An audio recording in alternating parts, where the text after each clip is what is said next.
Mr. Wilkerson is an industry advisor at George Mason University in the Career Services Department. He was recently recognized as a Northern Virginia 40 under 40 honoree by the Leadership Center for Excellence in Leadership Fairfax. Please join me in welcoming.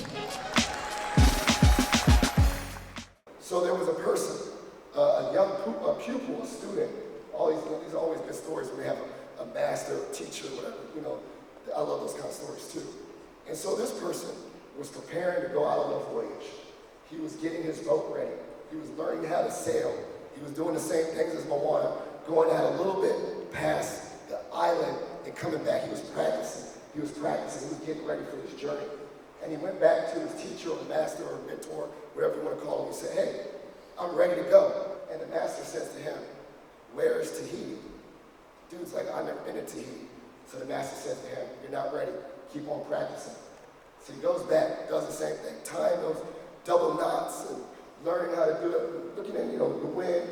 I know how to go there, go out a little bit further. I'm ready for this voyage. And he goes back to the teacher, said, "Hey, I'm ready for this voyage. Let me go out there." "Where's Tahiti?" And the dude said, "I still don't know." He said, "No, you're not ready." And he's getting frustrated. How many times when you say, "I know what I want to do, I know what I'm doing, I'm practicing," how many times have we gotten frustrated in that same mindset? He goes back to the master one more time. He says, "Okay, I'm ready. I'm tired of you telling me to go back and practice. I practiced 1,000 times. I'm ready. I did this.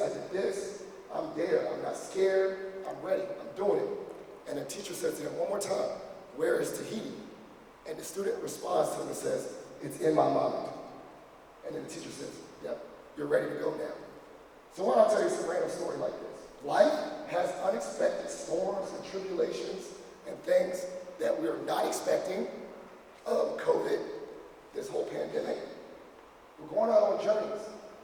But if we can visualize, at least picture the next step, picture where we want to go, then we will act accordingly. So I'm going to share with you my Tahiti, because I want you to bring it home. I really want to show you how this is a really visible thing, not just some ramblings of some guy that can ask me guest speaker. So when I heard that, I went home and I said, "Yo, what is my Tahiti?" When I closed my eyes, what do I envision? What do I really want to do right in front of my face? And I said two things. I said, I want to speak at George Mason's graduation, and I want to speak at James Madison's graduation. Visualize it. I pictured the mic. I pictured what I'm going to say, regalia, and all the things, the audience. And then, I'm going to take you through this. I understood my values, kindness, funny, not taking myself so seriously. That's what I'm going to do. I'm going to do it. I'm also going to put into action to be a better public speaker. What I got to do? I joined Toastmasters, and I started talking over and over and over again. I got on stages. This, right now, this is my George Mason. Y'all are the largest audience I've ever talked to. Y'all got me closer to my Tahiti. So I'm getting there. Then, I understand, I ain't never done this before. This is unknown. So what do I have control over? Talking over and over again. Getting over being nervous. Getting on public stages. Man, you can all boo me, but I've gone through it. It's not the end of the world. I've gone through this unknown. Setbacks and failures.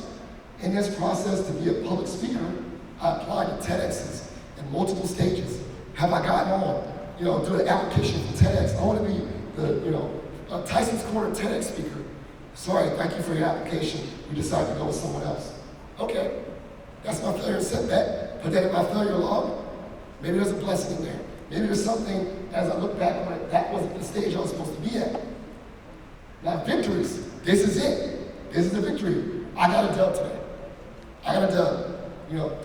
Dub. Yeah, that's the you watch football. But I got a dub today. I got a victory. No one can take away that I said I went to Centreville High School and talked to whole students. I would never have thought of that when I was at Mount Vernon. So that's a dub. And then check in periodically. What am I doing? Am I actually contributing to this? Am I actually leading with my values? Am I being kind? Am I being nice?